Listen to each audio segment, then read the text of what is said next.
Weekly Wisdom Guest Edition. And today I have Haulwen and I'm going to add her to the chat now. I'm so excited. In the chat now.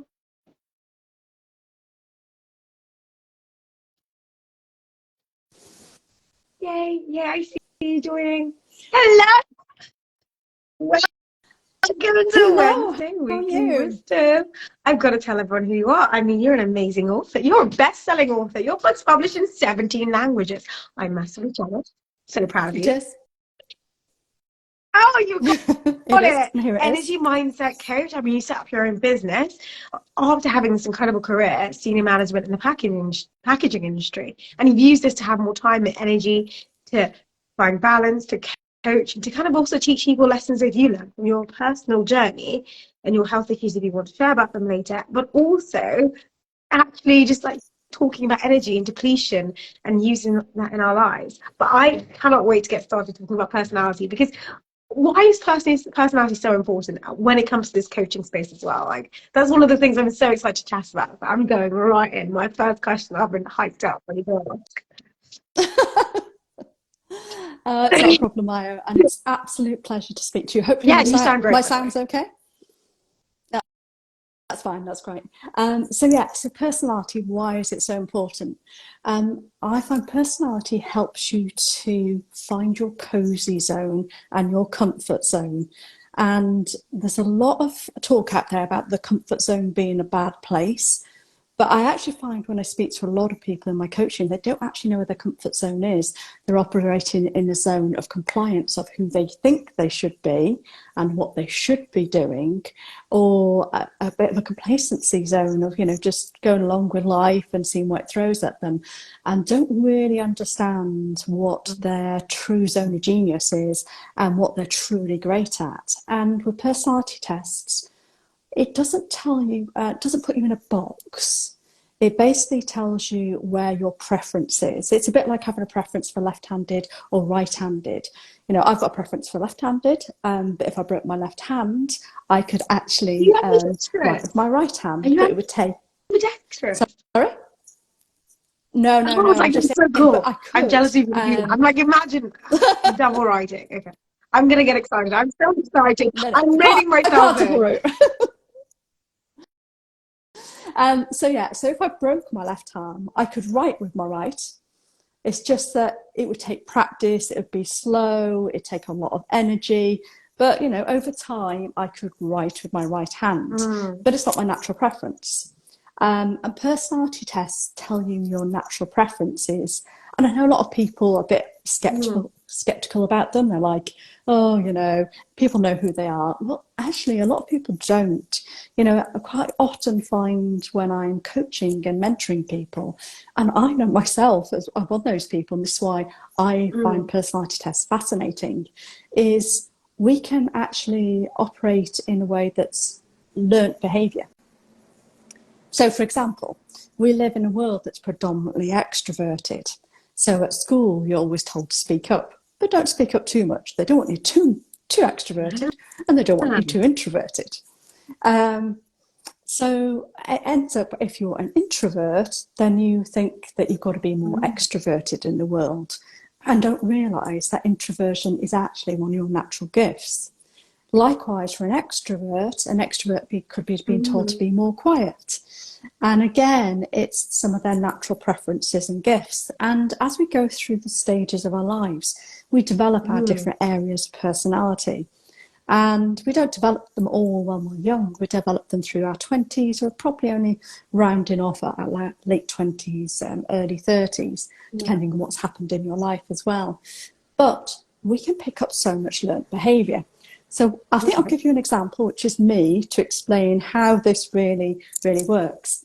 So I'm a trained Myers-Briggs practitioner, and the reason I trained in Myers-Briggs is right throughout my career, almost every company I've worked with has used Myers-Briggs. I've always found it fascinating, but I've always sort of felt slightly uncomfortable with what I came out with, which was Mm. an E, which is an extrovert, an N, which is sort of Mm. big picture thinking, and can see patterns and stuff like that. T, So more Hmm. I decisions thought you were in around, there. the logic of the decision making. And then J, which is very much systematic and, processes and all this. So so that's how I came out every single time I did it. And that's exactly who I was in my job. I was a leader of a packaging department. I was head of packaging. I was, my last role before I went self-employed, I had a team of 23 people working across 13 sites across the whole of the UK. So that's the role I needed to play. And I was also playing that role in my personal life because I was a carer for my mom as well, who's got chronic illness. So, so I'd often, when I'm talking to doctors and that, having to be the lead and demanding answers and Yeah. stuff like this. And it was only as I was constantly exhausted. I was, depleted all the time. And in 2010, I was actually diagnosed with chronic fatigue syndrome. But I carried on working for another 7 years in a high-profile role, traveling to Europe, all over the UK and stuff. But I just literally every weekend I was exhausted, and I just found everything tiring. I was depleted. I just lost all my motivation. I was probably a horrible whingy person Never. at the time. But actually, when I stepped back and I trained in Myers-Briggs, I looked into it and I actually did a thing called Best Fit. It's like, is this really you? And you ask the questions around each of the letters. And I'm actually an That does sound INFP, like you, because I knew you were an F. which is Absolutely knew you were an F. And I thought you were an I from our relationship together so far. So that makes sense. That makes more sense. Absolutely. So I have a question now. Is that and just you because can see when we do our Myers-Briggs, I guess as a practitioner, is it about actually making sure people are answering as their true self, not just the person they're showing up as? Or as you said earlier, yes, compliant and complacency, that whoever they're complacent being and compliant to whatever rules they've been told. So that's not their true result. exactly. Yeah. And this is one of the problems is when you answer these questions, they're quite often in a job role. So we feel we should answer them in the correct way. And there's so much of this. I hear so much of this, and it's interesting. I've been talking to a lady recently who's reads my book, and she'll be watching this soon. So hi, Carly, if you watch it. And she was saying about her husband, and he realised that when he read my book, he suddenly realised that whenever he answers this, he answers it in a work way, not in a personal way. And there's so much difference. And what you should be doing as a Myers-Briggs practitioner is actually doing one-to-ones and going through each of the combinations of letters to talk through with the person if they feel comfortable and that's really them. I've done some recently where, there's just like, normally it's just one letter a person has where they're perhaps not comfortable with. For me, I had 3 letters. So no wonder I was exhausted, burnt out, and depleted. I was literally not operating anywhere near Your my crazy cozy zone zone is or my comfort zone. INFP, and you were working with ENFJ. So you're Yeah, working outside of your comfort, compliant to what packaging industry required of you to be a senior leader, but burnt out. yeah. So it's Yeah. ENTJs. So yeah, so 3 of my letters are different. So the E, the T, and the J weren't my natural preference. So I'm very much introverted, and I was operating as an extrovert. Exhausting. I was the big picture thinking and pattern recognition. That's definitely me. I was actually doing a packaging project because I'm also a packaging consultant the other day where I got into a load of data and I was doing loads of pattern recognition. I was like going, oh yeah, forget about the pattern recognition side of me. But definitely I'm feeling, and Absolutely everybody who a sort of big knows me like feeling. yourself, I am. Connecting. Yeah, and I'm very much feeling, and it's like very kinesthetic, Yeah. all of this sort of side of me. And then I'm not somebody who likes to plan. So for me, I book my holiday in advance because I know if I don't get my cottage in Wales. So I know I need to book it 12 months in advance. And then I do nothing until I need to pay the rest of my payments. And then I do nothing until the morning I'm going, and I literally just grab stuff out of the house, shove it in the back of the car, and I go. And I have no plans for my holiday. I'll just turn up and see what happens. Which, for somebody who's got a J preference, would be their idea of hell. It's my idea of heaven. I'm like, for me, going on a guided holiday tour where everything's planned out, and that is like, it sounds like torture. And this is the thing, we're all different and we've all got different preferences. But if we operate as how we think we should operate, so that compliance zone, which a lot of women do as well. So, you know, you think about through motherhood, you know, end up complying to a certain role. You know, I remember doing, on my last retreat, talking to some of the women there who were like, you know, they get into their 50s and suddenly they're lost because it's something like, after I've had to do this role for so long, now I've got to find myself again. And you talk to them about their comfort zone, and they just sit there and go, I actually don't know where it is. So this is where personality tests really helps them to find themselves again. And when you do it, I just love that, you know, when you're doing a coaching session, I was doing one last week, and the person was there, they were just going, oh my God, I didn't think that was me, but yeah, that is me. That's so me. Yeah. Why did I ever not think that? And it's just so much of this ingrained societal expectations about who we should be, big expectations from school, in work, all those sort of things. It's really, really impacts us as people. So personality tests can really, really help us to find who we are. It's not saying you're fixed in a box. It's just saying that's your comfort zone, that's your cozy zone. You can do all the other bits of the personalities. It's just that some of them might be more tiring than others, but you will learn how to do them. And just like riding a bike, you know, the more that you learn, the more that you do it, the more that you repeat it, the easier it becomes. So some of that other stuff can then come into your comfort zone, and you can find it easier and easier to do. Does that So mean you're not expanding your find it comfort fascinating. zone? And does that mean you expand your personality, so to Yeah. speak, or does your zone of comfort, your original one, stay the same? How does that work? Because if you get all comfortable doing, let's say you're an I, and you do, obviously you coach, you speak, you run the Mojo Academy. I mean, you're doing Myers-Briggs practitioner, you're doing NLP, you're doing all this stuff. That's people-centric, extroverted stuff, right? But you're an I, but you're good at it. So would you say you're an I and an E now? How does that work? Well, I think that's because there's more nuances to your personality than just, say, a Myers-Briggs.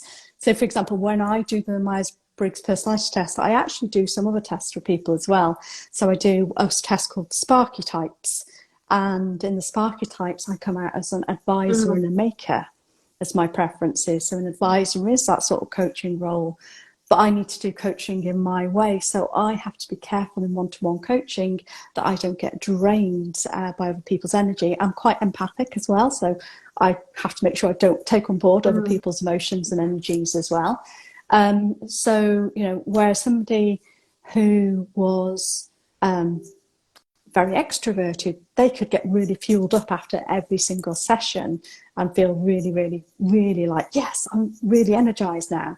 But still, as an introvert, I have still got that need of actually, after I've done a session, I need time on my own to compress, process, and then just share some information with people. And I do tend to attract introverts to me as well from a coaching perspective. So there is that. But you do learn those behaviours. So, you know, when I was younger, and your introversion, extroversion definitely develops in your younger years, is I used to be physically sick every time I went to work in a pub when I was 14 to 18 years old. For 4 years, literally every time before I went to work, I would throw up.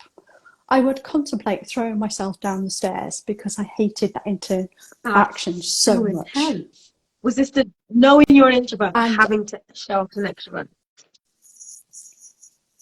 Well, I didn't know that is what it was then. Knowledge came later. Also, it was like, right?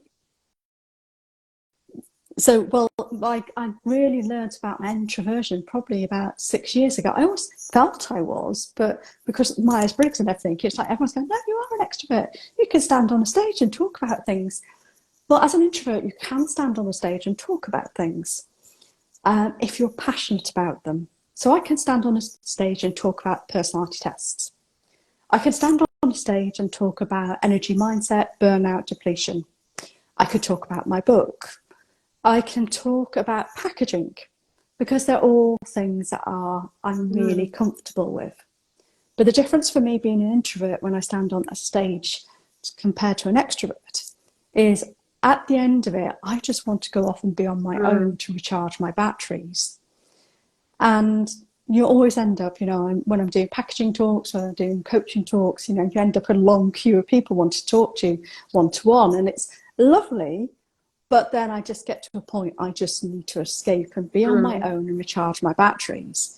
Whereas an extrovert will come off the stage and be like really energized from it all. And, I've got a friend who's an extrovert, and she comes off the stage and she's buzzing and she's like, yes, that's fabulous, that's fantastic. A bit like you, I'm an actually. extrovert. Aren't you? So there we go. So yeah, and that's the thing, you can't I tell. mask very well all the time. You really can't. Yeah, and this is the thing, we do mask very well, but as long as we know whether we are, an extrovert or an introvert, we've got to have that space to recharge our batteries. So my friend likes to go out and socialise with the people who've been at the event. I need to actually take some time out, be on my own, gather my thoughts, get my energy back, and spend some time doing that. And I think if you can get taught whether, just that thing, introversion, extroversion, I think if we could teach people that when they're younger, it makes such a big difference to their lives. I've seen that with somebody who's younger, who now, when they're out with their friends who are predominantly extroverted and they're an introvert, will just go, I'm just going back to my hotel, lie down for a bit. And then they'll go back out with their friends later once they've recharged their batteries. And I think there's so much of it is about masking societal expectations, that we can, find that we need to do these things. But going back to your original question around, does with your comfort zone expanding, you do get more comfortable. So going back to me being sick every time I went to work, I eventually got to the point where when I go to events, I don't throw up anymore, fortunately, at the age of 48. You've mastered it. There is something around that though, because a lot of the stuff, and I know that Mojo Academy is so, like, you coach a lot of women, and this masking thing, I'll use masking from the neurodiverse lens. Often women are not diagnosed because they mask so well, because society has stronger socialization for women than does for men. But women obviously learn to do what's required of them. But when they go through this journey, like you did, they might find that they built a career that doesn't work for them. Like you were talking about how, you're traveling around Europe and the country, going on stage, doing all this stuff. But that seems like the antithesis to what you like to do, knowing you so well. So what do people do if they go and do first of all, they get your book, they read all about personality, your kind of preference or personality, and then they look at Myers-Briggs and Sparky types, and they find, okay, I've built a life that's, I'm not living in that comfort, whatever that comfort is, if whatever that personality type is, they're not there, and instead they're doing the compliant to society in their complacency. What do they do? Like, what do they do if they've got a life that's absolutely the antithesis of what they need? I think the thing is that it's about how they can actually make that life work for them. So, for example, if they are in a job where they are having to operate in a way that's against their natural preferences, is there some way that they can just make some little tweaks and changes? So, for example, one of the tweaks I made was I actually got my own office. And it was my team, I still kept coming out as an E in all everything at work, but my team, when we had that discussion about should we keep the meeting room, because we were running out of desk space and we needed one extra desk, and it was like, or should we make the meeting room my office and we gain that extra desk we need for the extra member of staff? And my team were all like, actually, you have the meeting room as your office. And that changed things for me completely, because suddenly it was much easier for me to concentrate and do my work without all that background noise. It was so life-changing, that moment. And the company that I was working with at the time did prefer us all to be open plan, which many companies do. But it also meant that I had a predominantly introvert team. Quite often with technical teams, they're introverts. And so it meant those introverts, one, could come and have one-to-one conversations with me much easier than us trying to find a room and stuff like that. But also, I would say if they needed some quiet time, they could come and sit at the desk in my room and we just both work quietly in the room together. So it gave me space and it gave them space. But it's also recognising the things that you're not so good at. So, for example, I've got a virtual assistant who helps me with scheduling That's the of key my daily emails personality, to my right? email list. Yep. And for me, it's just like having to schedule and put everything in place. Really not my thing. I just want to go spontaneously and go, oh, look, I've written this day, I've done this. So, and she's great because she tells me, Haulwen, I need the emails for June, or I need them for July. I'm actually really organised. I've got them written to the end of the year, which I'm very proud of. And not like me at all. But that's a prime example of learned behaviour. It's something I've become more comfortable with. So it's now in my comfort zone to do that planning, a bit like my holiday. It's in my comfort zone to book it 12 months in advance because I know that it gets me in my cottage. But I can still do the last minute and not have it all planned out on my holiday.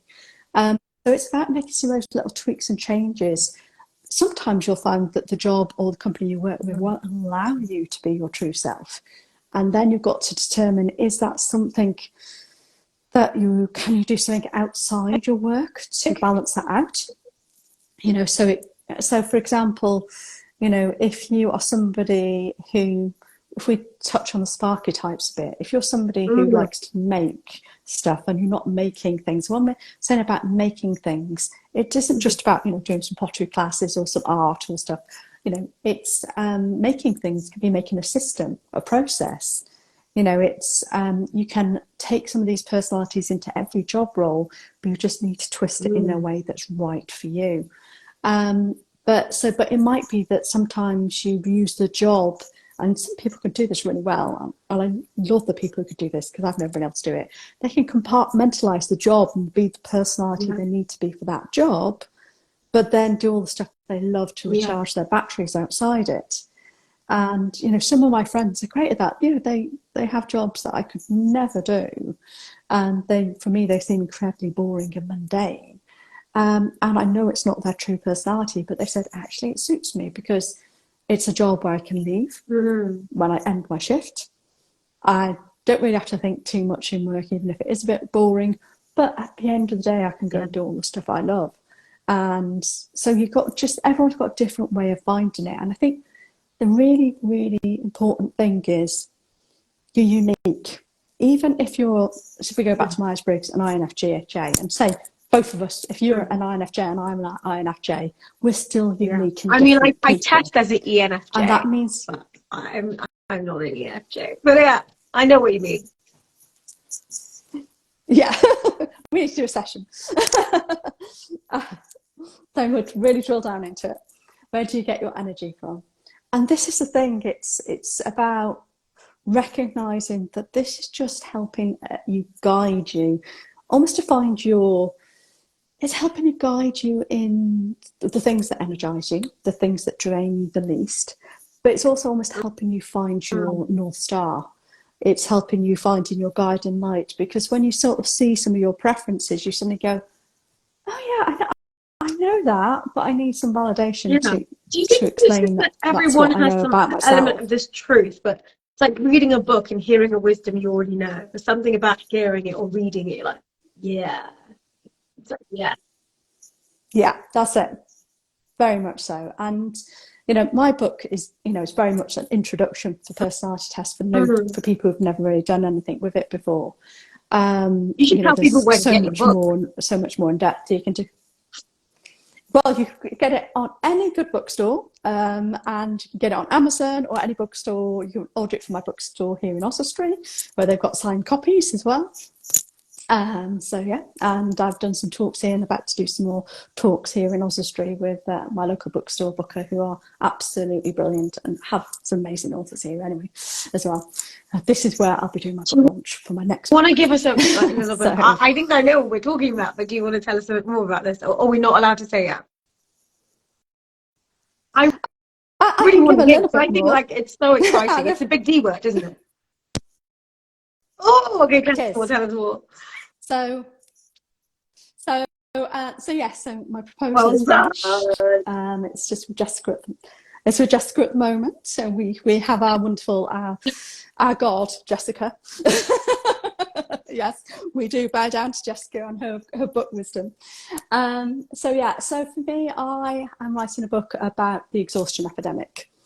And it is something that I'm seeing more and more as I speak to people about. Everybody's depleted, everybody's burnt out. And my next book is going to be talking through 6 magical steps which can help you to thrive in an exhaustion epidemic. It includes personality types, so talking how you can use those to identify your cozy zone and your comfort zone.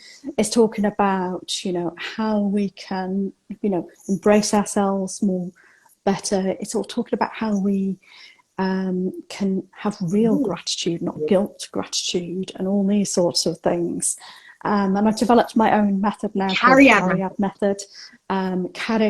Yes.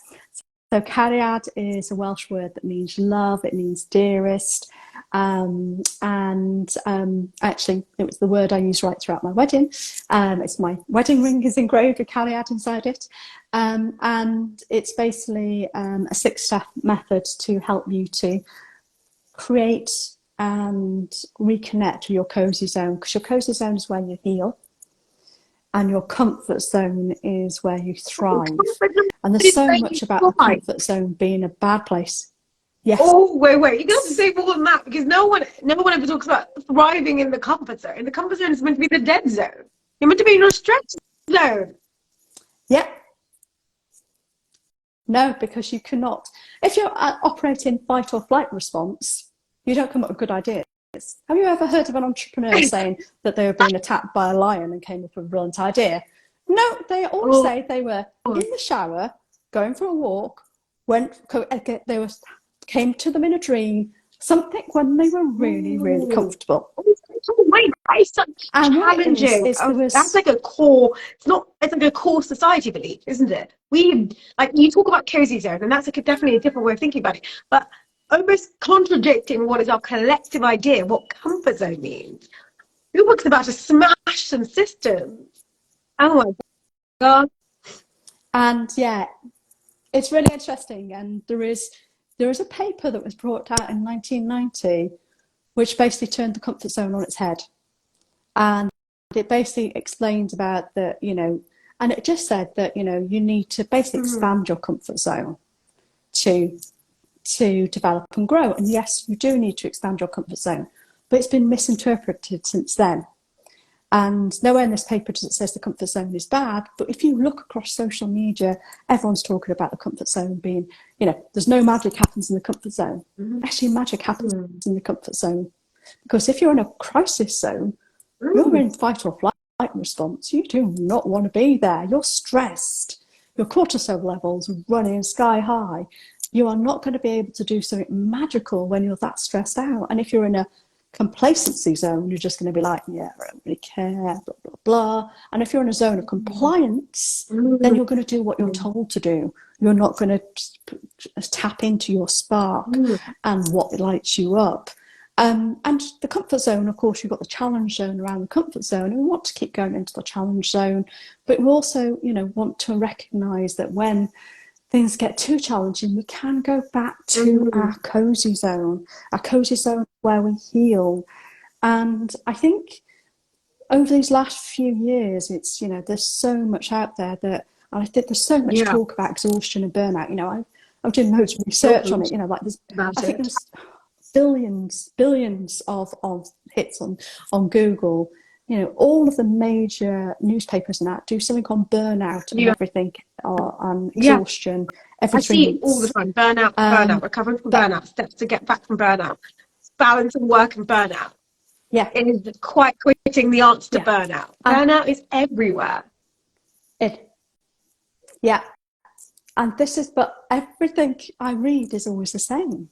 It's always drink, water, sleep more, get a balanced life, get good nutrition, exercise more. Now, as somebody has suffered with chronic fatigue, and have got some underlying health conditions with fatigue and stuff like adenomyosis, endometriosis, and now the perimenopause to top it all off, it's actually half the stuff that you're told to do. It's like, I have not even got the energy to actually, you know, when you're exhausted, you haven't got the energy to have a shower in the morning. You get up and you go, do I want a shower or do I want to eat? I've got to choose one or the other because I haven't got enough batteries to be able to do both of them. And I see so many people, particularly women, who are trying to be moms, who are trying to, you know, hold down a career. They're trying to do all these different things. And when you look at them, they're wearing so many masks. All these masks are so exhausting. They need to let some of them go and actually be true to themselves. So yeah, so there's a whole piece on that, and that's where I focus as an energy mindset mentor in one-to-one coaching. I do retreats in Wales. So got a gorgeous my headphones fall now. A gorgeous place down the road from me where I do retreats and my online training and stuff to really help people to peel back those layers and realise where all of the underlying things that are draining them of energy, which they don't realise. And if they could tap into their personality and tap into who they truly are, find that cozy zone, find their comfort zone, learn how to expand their comfort zone and retract it as they need to, then they can thrive, really, really thrive. I feel like your book couldn't be more pertinent to the time and society we're living in. It feels like we're living in the right time in history with burnout and people constantly being exhausted, to actually take a journey to understand and uncover what's going on behind it rather than the band-aid of water, which is important, but it isn't the solution. Oh, I can't wait. I knew it was going to be an amazing conversation. But I think you've dropped an epic truth bomb on us, and I can't wait to see how that kind of comes all the way through your book. You know, the comfort zone should not be demonized. It's where that we can do amazing things and magic.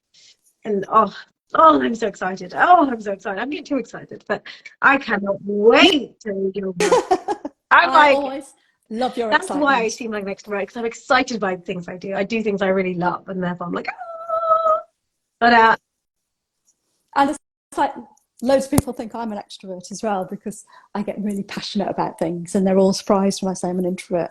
Well, I'm 50-50 on the Myers-Briggs. So I can always pick whichever one I wanted to be. I'm like, I'm E today, I'm I today.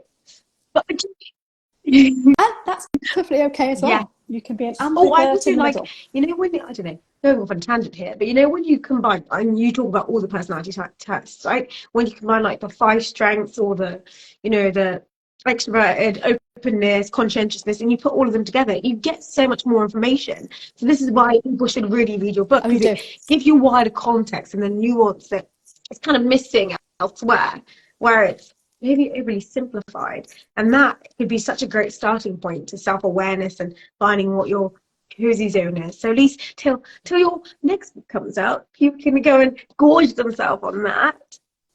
Come on, people, go gorge yourselves a book of the personality test and just learn more. I love it. And it's just beautifully colourful. Go gorge yourself on that and really learn more about what you are and what you need to be comfy and cozy and to thrive. Because don't you all want to thrive? I want to thrive. Definitely. Thank you so much for joining me. And you should come back again. And maybe we can do a session on personality live together. Yes. I'm dropping that in there. I could talk through figure out whether you are an extrovert or an introvert. Maybe I'm nothing at all and everything. I'm the universe expressing itself. Yeah, you see, I love that chorus all the time. Thank you so much. Had the best lunchtime ever. Thank you so much for joining this lunchtime, Haulwen, and I'll see you next time. But thank you for joining Wednesday Weekly Wisdom guest edition with the only incredible Haulwen. Okay, I'm too excited now. I'll see you next time. See you guys. Thanks for joining me.